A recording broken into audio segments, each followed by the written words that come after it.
Welcome back, everyone, to the Civic Podcast. My name is Markus Wagner. David Turner is my co-host. And today we'll be talking about the elections here in Australia that happened just this past weekend. And we're going to do a little bit of a deep dive, less on the numbers. We'll deal with them fairly quickly. But we want to take a look into what the elections here mean. And it was a bit of an earthquake in the direction that very few people had predicted. So, David, welcome back. I think we'll call this electile dysfunction because it really is a dysfunctional sort of outcome, not so much the process, but a dysfunctional outcome as in no one really would have predicted this. What did you make of the results? Well, and a dysfunctional outcome for the coalition. Without a doubt, there'll be a lot of soul searching at Coalition HQ this week. But yes, it's the morning after, the night before of the Australian federal election.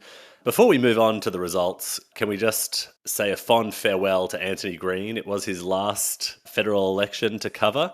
Markus, I don't know whether you've developed the same fondness for Anthony Green that I have an political absolute spectators in Australia. I have an absolute fondness for Anthony Green. I think he's one of those national treasures, even after only having been here for 6 years and haven't seen, 3 elections now.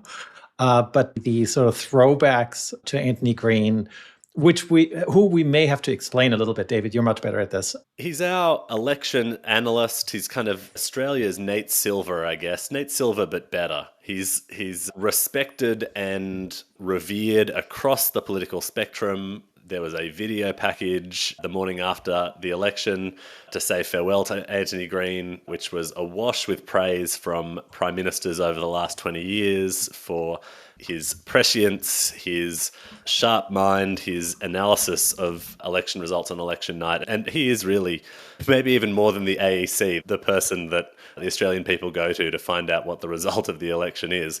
So it's going to be a very strange experience to see a federal election in 3 years' time without him. But it was lovely to see him preside over such a remarkable result for his last election to cover.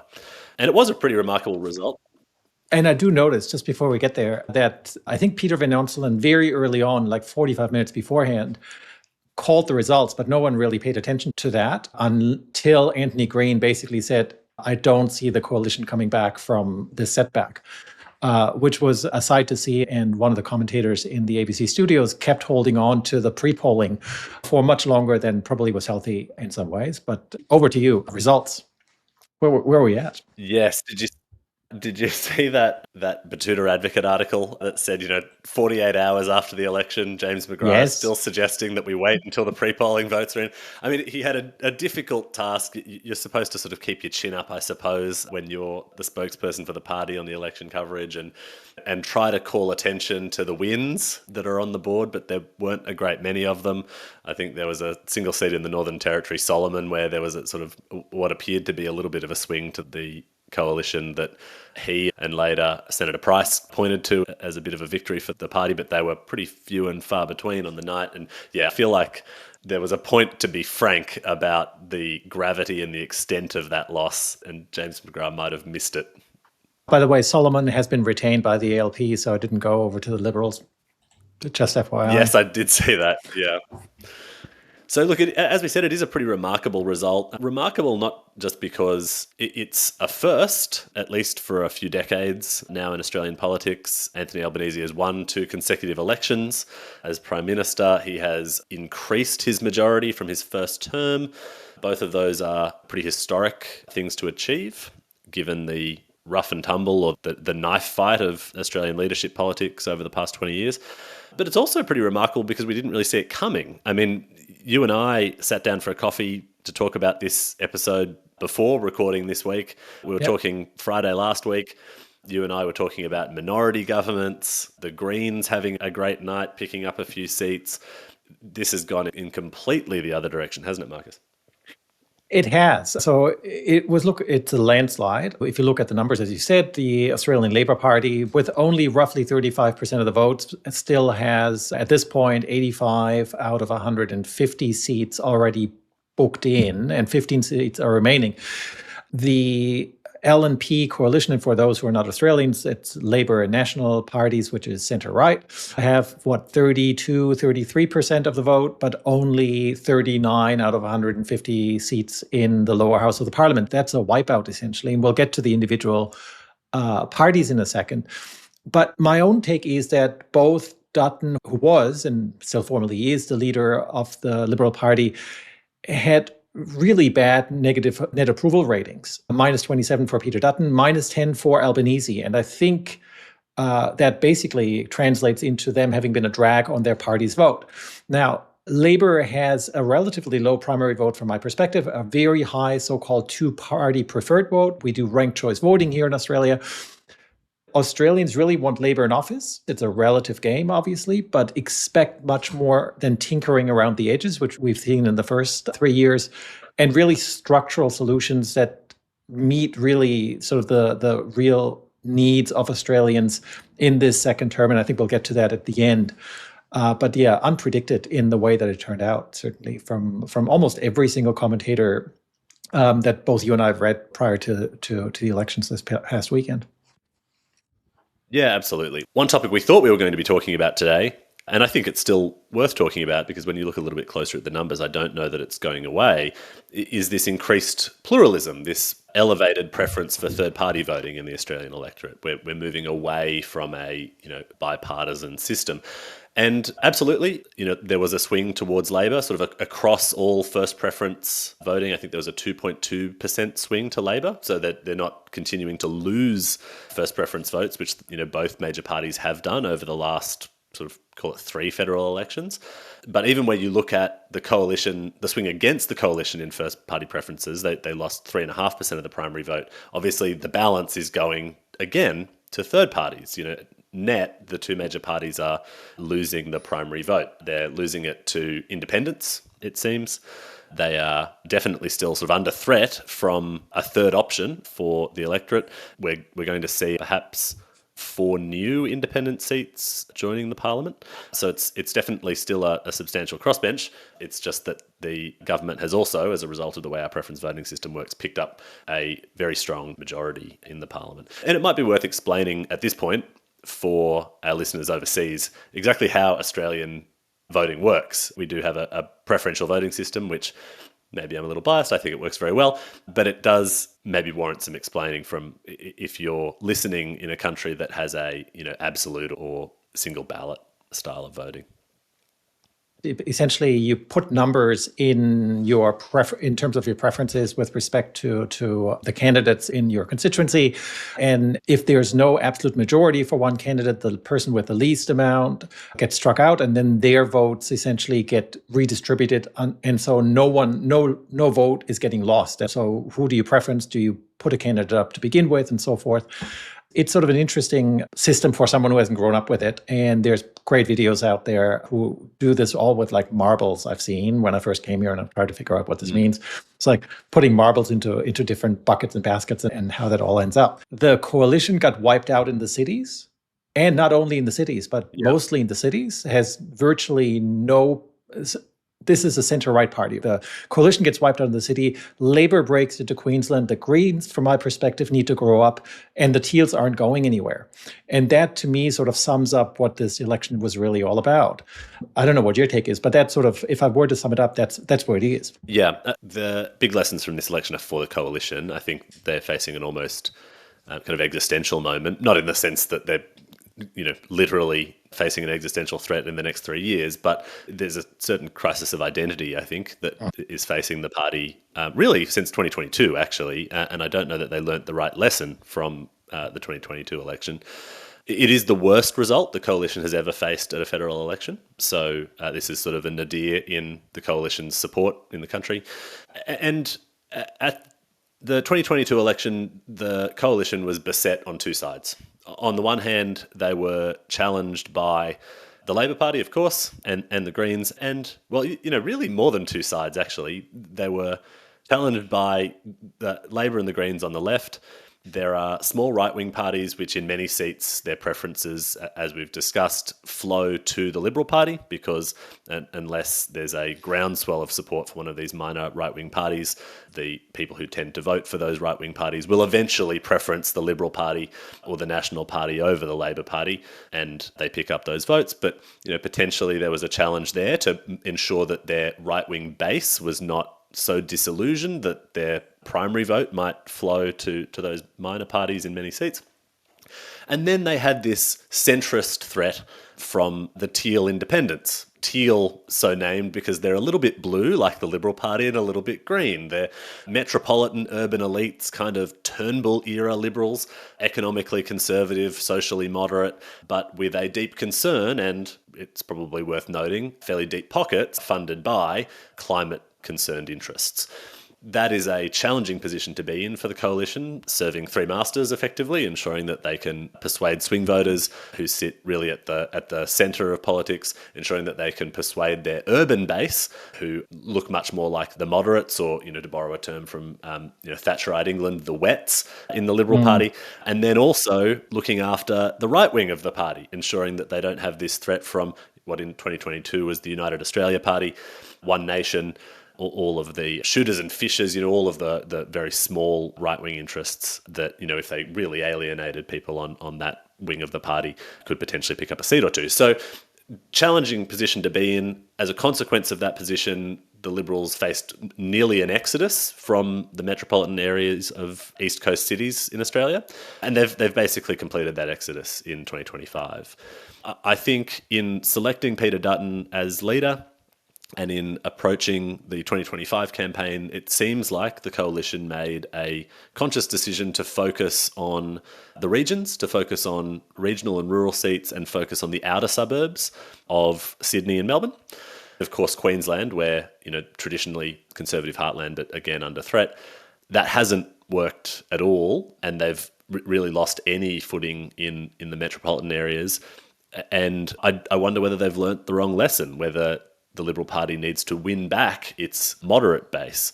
The challenge in doing that is that there's just not very many moderate Liberals in the party room left. If we look through what the Liberals, that wipeout in pretty much all of the urban and suburban seat, pretty much, even in places where you would expect them to do really, really well, partially because of the Teals, as you explained, but also just a swing towards Labour. It was an anti-Peter Dutton vote in many respects. The one thing that's really set, literally that entire wipeout, even of people like Keith Wolahan, who I might not have much in common with in terms of approach, but he's a really good, solid candidate for a party like the Liberals, and someone who, in some sense, needs to be in Parliament, because from my perspective, a party needs a strong opposition. And at the moment, you have a hamstrung opposition. The Nationals have actually done really well overall. I think they've retained most of their seats in both House and the Senate. But the Liberals have basically caved in. And part of that might have been the Trump style of politics. I was interviewed on one of the TV channels on Friday about this. And it is a Trump style of politics. And we've seen this on Saturday evening with Jacinta Nampijinpa-Price, a Indigenous senator from the Northern Territory, who really stuck with that kind of rhetoric throughout and had this sort of hat making Australia great again and this kind of sloganeering. But we've sort of seen that slide already, in Dutton's personal unpopularity very much drove the demise. That in February, Albanese and Dutton were basically on par with their popularity. Come May, it's 50% Albanese and 35% Dutton. I think that's a poor campaign. May have worked on a local level in his seat previously, but no one really saw him carrying this to the international stage.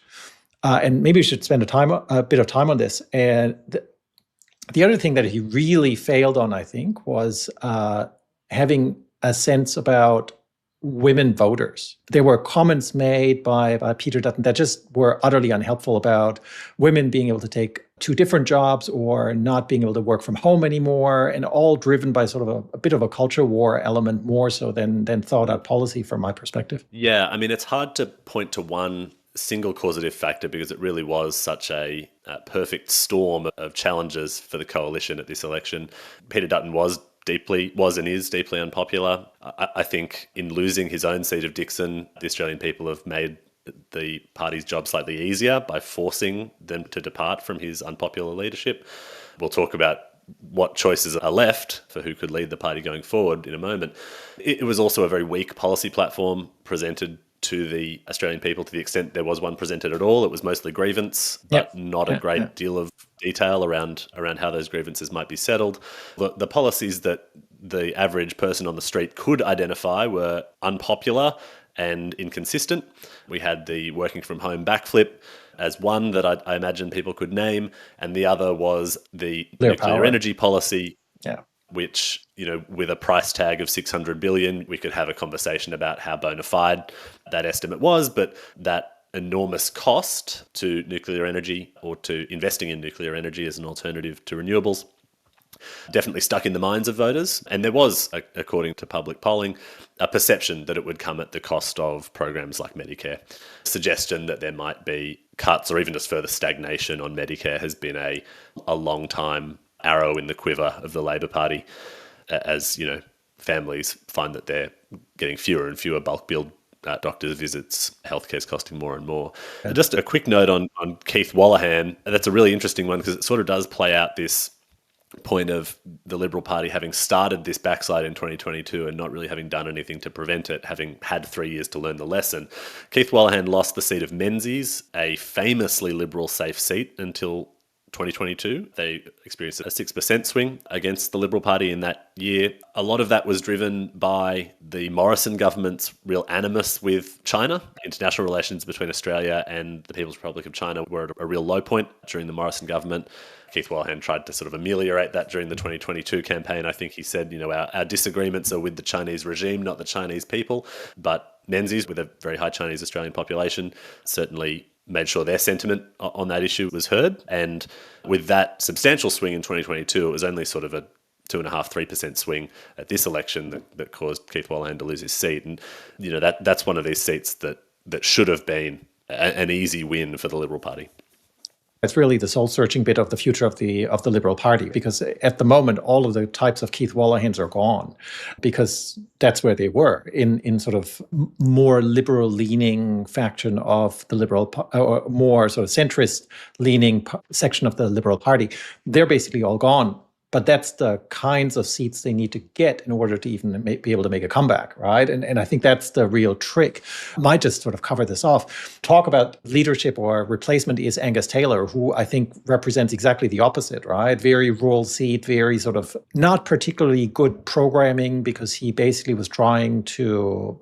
there wasn't much of a program with respect to the economy, which he was responsible for as Shadow Treasurer. And so the question then is, who else might step in? One sort of hears through the rumor mill that Angus Taylor is just a holdover for not only the 2028 election, but for the 2031 election, because the Liberal Party seems to have given up on the 2028 elections already. I don't quite buy that. The Australian politics, at least from my short experience here now, is famous for basically backstabbing, and on both sides of the main parties, and unpredictability on any kind of front. So I don't know what your take is on who the next leader will be, but I suspect it won't actually matter until we get to very close to 2028 or even beyond that. Yeah, look, we've talked before about how Australian parliamentary terms are pretty short. 3 years is not a long time in terms of executing on a policy platform, or in terms of time to turn around the sentiment from the electorate. And yet we do seem to have some remarkable results year to year.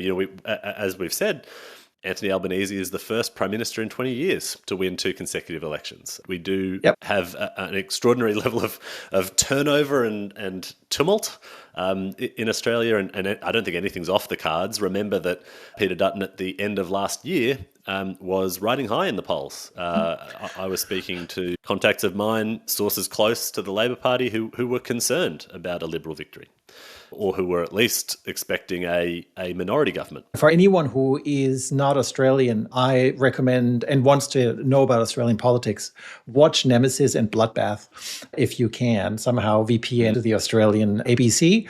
And I think that showed me, or I learned quite a bit from it after I came here, because it shows the sort of the rough and tumble of Australian politics on both the left and the right of the 2 major parties. And that's exactly what sort of you were talking about here. Yes, absolutely. And of course, that's a product, listeners from the UK or other Westminster systems would be familiar, but listeners from the US might be surprised. We don't elect leaders. So we elect individual members of parliament who belong to political parties. Political parties choose their leaders. Those leaders can be ousted at any time, provided there's justification within the party room, which can range from unfavourable news polls to poor election performance, what have you. So can be rough and tumble, and I don't think anything's off the cards for 2028. In terms of what turned around, what led to this precipitous decline in support for Peter Dutton when he was ahead in the polls last year. Go to the Greens now. Let me start off. Yes. So the other party that I think was a surprise for both of us, because my own take was the Greens would at least retain their seats or the number of seats. But what they did retain or even increased was their vote share. But because of what we explained before, the preferences, they have less seats now in the House of Representatives and may have none. However, they've done particularly well in the Senate, right? And so if you put both together, you actually now have almost a coalition, not the coalition, an important distinction in Australia, that you might have across both House and the Senate, because technically, I think if things pan out the way they are predicted to pan out, you have Labour with a large share in the House of Representatives, and then together with the Greens would have a majority in the Senate. So that's going to be interesting. The Greens are still a party of adolescents in some ways. They need to grow up. And coming from Germany, I think the German Greens are sort of a guide in that way. And I might just go back there a little bit. In the 70s and 80s, the Greens in Germany had this idea of fundamentalists and realists. And the fundamentalists are the Greens of what I see in Australia today. And in Germany, the realists won out. And that meant that they could go into coalitions with other parties in a much easier fashion than I can see the Greens here. And the Greens might just have to pick a few topics, stick with them. And then the problem for them, of course, is that their tent is too big and there's too little discipline in the party and too much acceptance of divergent views, which is great at times, but not when you're running for elections. Yeah, I mean, I don't know that it's for lack of trying. I mean, we did see some of that attempt to pick a few issues and to pick them beyond, what have historically been the Greens, principal interest in environmentalism and climate. The policies that they took to this election were that they were the party of renters, right? This was a very clear message. The Greens stayed on message all campaign. I thought that was fairly well executed. It didn't seem to land. I mean, the swing against the Greens at this election is not material. I think it's, nationwide 0.5%. So it's not in the Senate, yes. In the lower house, there's a swing against the party. Yes. And I think part of that might be, where they find that support. I mean, I think they were very much on message as the party of renters, but Australians aspire to own a home. Australians want to hear that there's a policy platform that will help them buy, not that will make it easier for them to keep on renting. And those working class voters in the outer suburbs of Sydney, for whom that rental relief might have made a meaningful difference, are probably committed Labor voters.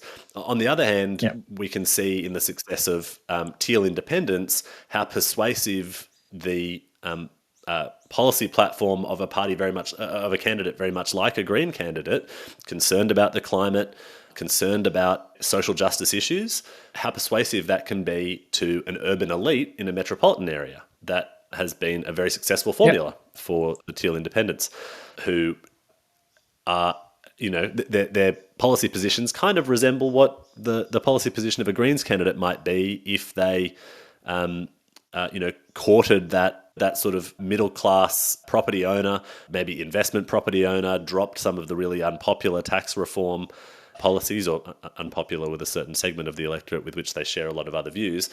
I think there's a difficult decision to make about which of these policies they need to hold on to. As you said, it's not so much that they can't stay on message, they can't pick a policy and prosecute it at an election. It's that these ideas might not all sit well with one another. The voters that care about one don't necessarily care about the other.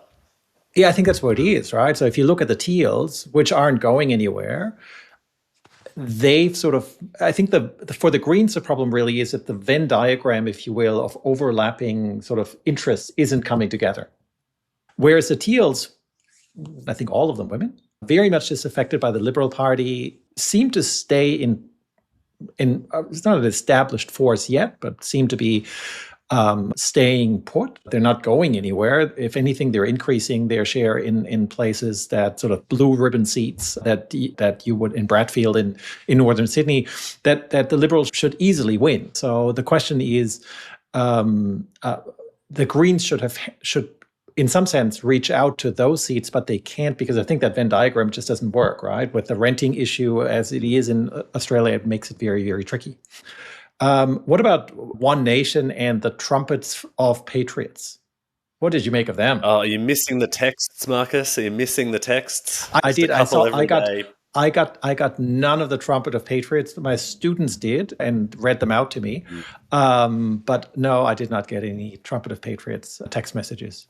Yeah. So, how to explain Clive Palmer to our overseas listeners? So, Clive Palmer, he is a billionaire who's earned his substantial wealth from mining, principally copper, I believe, and has had political aspirations in Australian federal politics for some time, and was successful in winning a number of seats.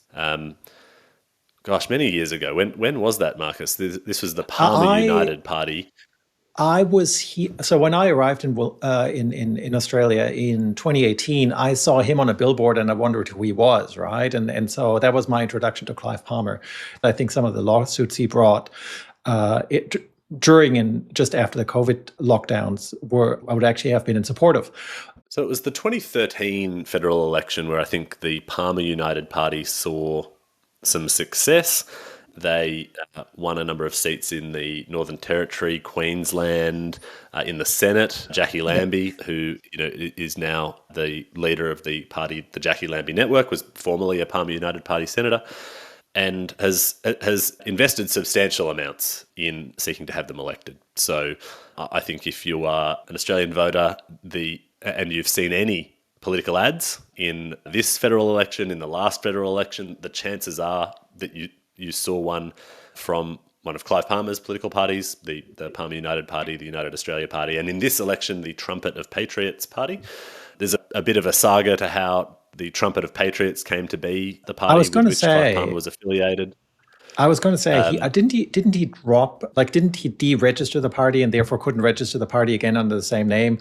Yeah, it's all a relatively sort of administrative and bureaucratic story, really. I think the United Australia Party was deregistered. I'm not clear on the reasons for which it was deregistered, but they attempted to re-register it during the same electoral cycle, which is a no-no.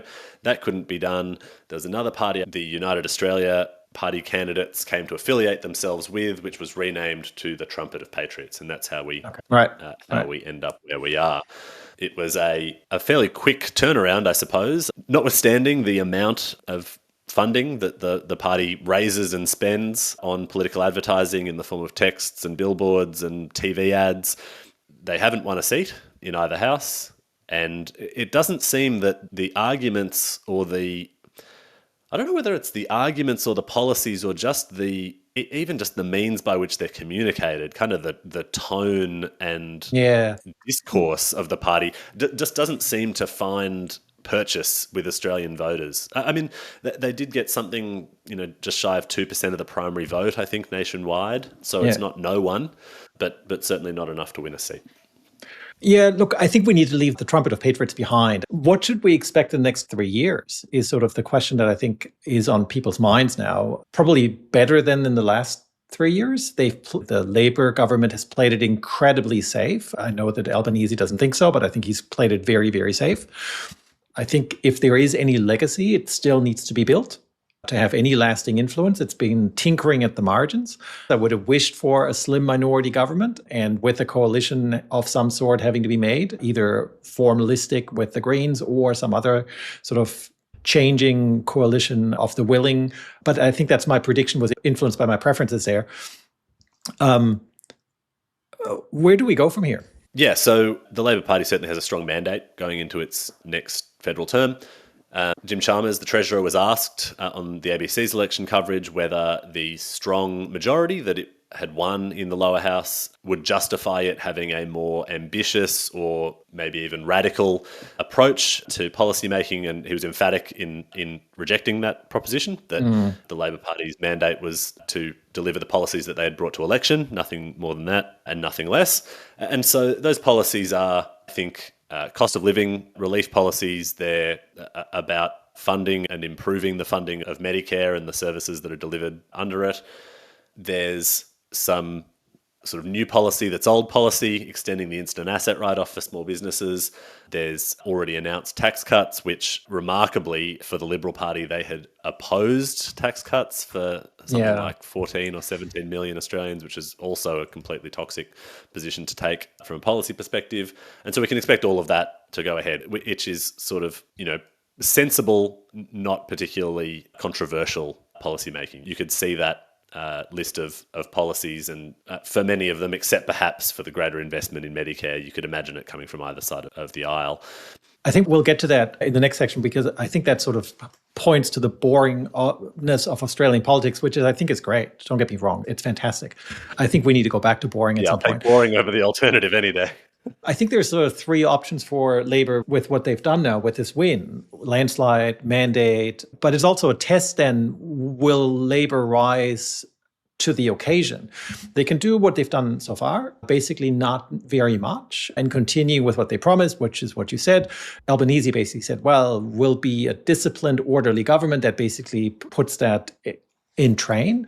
Chalmers made an interesting comment that said, look, between the last 3 years and these 3 years, the difference really is that the first term was basically about inflation without forgetting productivity, and the next one is for productivity, or focusing on productivity without forgetting inflation, right? And I think that's sort of the Achilles heel of Australia for a long, long time. The second option is you make a big swing and really try to get things done in terms of climate, in terms of housing, in terms of immigration and so forth. But that invites a backlash. And that I think what Labour is thinking about is we want to be a 3-term government, meaning 9 years, which is a 2-term government in most other places that have 4-year election cycles, right? And the third one is you go for a big mandate, but not this time around, but in the third one. You sort of prepare the ground for the next election cycle. And I don't know where they're going to go. If you go for the second, I think you start to have to pick fights. And I think the Albanese Labour government has really not been willing to do it. Neither with commodity question, with mining, with labor unions, NIMBYism when it comes to housing, when it comes to immigration. It's all been very wishy-washy, which is why I think Labour has its work cut out for it, because Dutton wasn't particularly electable, but Albanese wasn't particularly liked either. I think he's riding a high at the moment, but he's not. His net approval rating is negative, right? He is a -10 at this point. And to me, that really starts to matter. And we'll see whether he can hold this and sort of hold on to the power that they've been given and make something out of it. Don't know. I'm a bit less optimistic maybe than you are that they'll go beyond, because I think the tendency of this government has been to be very careful and very disciplined, which I think has worked well for the first 3 years. But I think in the second 3 years, this is where their power is potentially greatest, and they could push something through that has lasting impact. Yeah, so a couple of things. I think I have a slightly different view on Anthony Albanese's popularity to you. I appreciate that in a vacuum, that's sort of his last polling in terms of net approval rating. I wonder how much of that is a consequence of history. Obviously, Anthony Albanese reached his low point in his popularity after the unsuccessful voice referendum.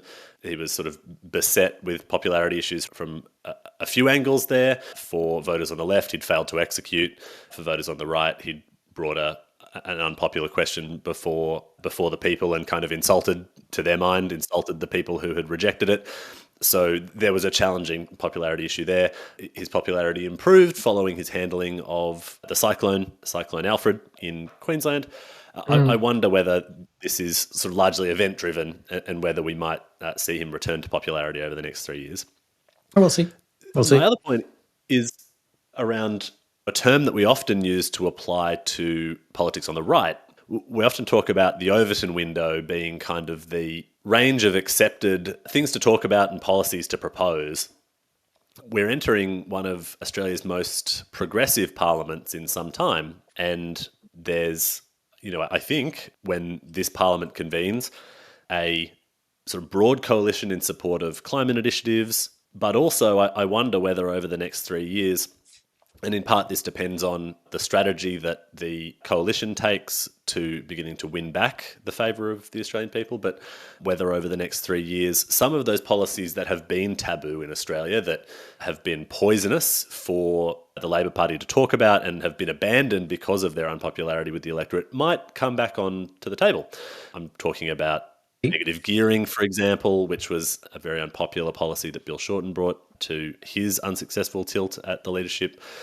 These sorts of tax reform questions, which, are a piece in the cost of living, cost of housing puzzle, but that are kind of verboten because they have been so unpopular with aspirational homeowners and investment property owners.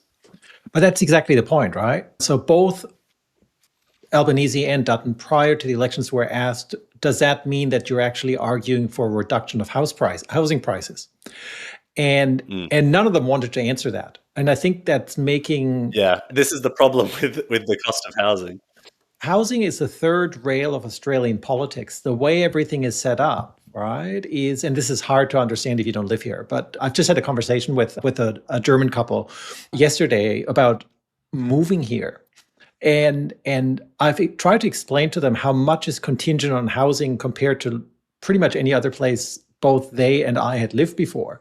And it was almost like a shock for them of how much that is, what importance that has. And so you just need to look at Sydney being the second least affordable city on the planet after Hong Kong in terms of housing. That explains part of that. But then you also have policies like, and we can't go into the details here, but negative gearing and then capital gains tax. I think that's the big kicker, is the capital gains tax treatment of your super, which is a 401k or retirement income. All of these things are sort of structurally making younger people, younger voters, I think, much less sort of hopeful for their future. And I'm trying to take the pulse with my students every now and again, because we talk in constitutional law quite a bit about all these sort of societal questions as well. And I think they're much less hopeful these days. And we'll have to see where it goes, right? I think the challenge with housing policy in Australia is you've got this impossible task. You have to put all the groceries in one bag and it can't be too heavy. So you've got to make it easier to buy a home. You certainly can't do anything that would suppress the price of the home or even slow the growth of housing prices, because investment property owners want to continue to see astronomical growth in house prices. And so what we see is policies that are billed as cost of housing relief, but really just drive demand. And we saw that on both sides of the aisle at this election. 5% deposits for first home buyers really just introduces more potential buyers to a hot market. So too would the coalition's policies on housing. And these are the sorts of policies that are proposed as a salve our housing market, but things like stamp duty relief, land tax relief, lower deposits, even kind of, help to buy was the Albanese government's proposal. But none of this sort of approaches the really uncomfortable topic, which is that you need to do something to reduce demand or increase supply, both of which have an effect on price. If we all remember our microeconomics 101, merely incentivizing, making it easier to buy, increasing demand is not going to do anything about price. No, I think that's right. I mean, this has been driving me up the wall. With anyone with a little bit of economic understanding knows that what successive governments, I think since the Howard years, have basically done is fuel the housing costs by pushing more and more money. And this is something that Australian governments, I think, or both major parties love to do, is basically buying people off one way or the other. And the housing costs in this country are just spectacularly high for that partially for that reason. Now, I mean, in some sense, we could probably wrap it up by saying Australian politics is boring, which suited Albanese quite well. In a more charitable way, I would say it's stable and moderate rather than turmoil and showboating that we've seen in the US for a long time. Or maybe yet another way, Australia, where peaceful transfer of power is still a thing. Take note, world, right? Yeah. Whenever I talk to Germans about this, I have one politician in mind who always exemplifies your boss of a credit union in a small town. And he was a former finance minister. And he was the most boring person, but that's what you want sometimes. And Albanese, in some ways, exemplifies exactly that image, right? And for the Germans amongst you, it's Hans Eichel, who was the most boring finance minister ever, but that's what you want. I don't want flash in the pan, right? I don't want 2-year election cycles like in the US, or run-ups towards elections, where you spend billions and billions and trillions of dollars by now in order to win an election, and everything is just really raw power politics. Where you can also see that the polarization in the US has grown dramatically, whereas actually Australia is doing really well because it's partially boring, and maybe because we have the beach. Who knows? Yeah, maybe it's that. Look, I agree. I think, when we wonder why the messaging of a party like the Trumpet of Patriots doesn't connect in Australia, it is, I think, largely because of compulsory voting. And maybe, as a secondary cause, it's compulsory voting. I'm not saying it's just because everyone has to go out and vote and therefore fringe views don't translate, but also because the views of the electorate are themselves tempered by a, largely centrist political culture. I think that's probably We don't right. have a political culture focused on getting out the vote by whipping up zeal. It's about communicating that you're safe, that you're responsible, that you're a trustworthy pair of hands for the country. Does that mean that the policy positions are maybe not as exciting as podcasters would like them to be to talk about on a show like this? Sure. But as I said, it's better than the alternative. I've lived in the US, and I think it's sort of trending very much towards the negative. And this is not because I'm not a particularly big fan of Donald Trump, but I just think that this antagonism that you see, and we'll put some links in the show notes. There's quite a bit of research on this notion of polarization, and that polarization issue really is tearing the US apart at the moment. And I'm very glad I now live in a country where that's not happening. Sometimes I do say it's a bit boring, but in terms of politics, I'd rather have that than this situation in the US where, as you say, the extremes are being essentially prioritized through the voting system as it is. Here, I think it's the opposite problem almost, that the center gets too much attention and gets too much of a priority because of both the combination of compulsory voting and the preferential voting system, that sort of the establishment of parties outside of the liberal / National Party here on center right and Labour on center left is actually really difficult. But I'll take that any time or any day at this point. So maybe we'll just wrap it up here. We usually wrap up on a lighter note. What's your lighter note, David? My lighter note, so we've got some recommendations for our listeners, and for the first time on the show, mine is not a paper about artificial intelligence. You can all breathe a sigh of relief there. I'll have another paper about artificial intelligence to recommend to you all next week. Mine is another podcast, and another political podcast, in fact. I've been listening to Interesting Times with Ross Douthat. If you've not heard of Ross Douthat, he's a conservative and religious political columnist at the New York Times. He would have described himself at once upon a time. I don't know if he still subscribes to this label, as a never Trumper Republican, and also a Catholic convert at 19, I believe. And his podcast, Interesting Times, is a series of conversations with conservative voices that I think, with his conservative pedigree and his religious views, make for a very interesting and frank conversation about what's happening on the American right. I've only listened to 2 episodes so far. I listened to one about the new counterculture of the right and whether the right wing can sort of make art, which was an interesting conversation, including what constitutes right-wing art today. And another conversation about the legacy of Pope Francis and the selection of a new pope in the coming weeks. Fascinating conversations, very different to what you might be used to hearing if you tend to listen to political commentary that's left of centre from many mainstream media outlets. Not to say that the New York Times isn't a mainstream media outlet. I really enjoy the show. I'm looking forward to hearing more of it. Oh, that's great. I've been reading the New York Times for I guess, a couple of decades now, and Ross Douthat, with whom I probably disagree on many, many things, but I think he's always very thoughtful, and you learn something from it. Mine is much, much lighter than yours. We've talked, I think, previously about recipe tin eats. Nagi Mayahashi, Brookie, who's apparently a social media personality, has published a cookbook that by and large uses the wording of the recipe that Nagi Mayahashi has used. So she's now accused her of basically appropriating copyrighted material. And my own cynic self, when I first texted a friend of mine, was thinking that they've both cooked up this media storm in order to sell more books for you on both sides of the ledger, right? Yeah. But we'll see where that goes. And Brookie basically says, well, I didn't plagiarize anything. It's just recipes have to be done in a particular fashion and so forth.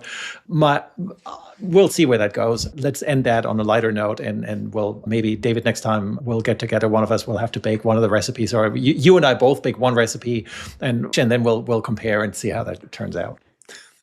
I think that's how the federal court deals with copyright cases involving recipes, don't they? They just bake both and just do a taste test. I'm sure they do. That's on right. that happy note. Well, have a good week. Yeah, absolutely. Always a pleasure, Marcus. See you next time.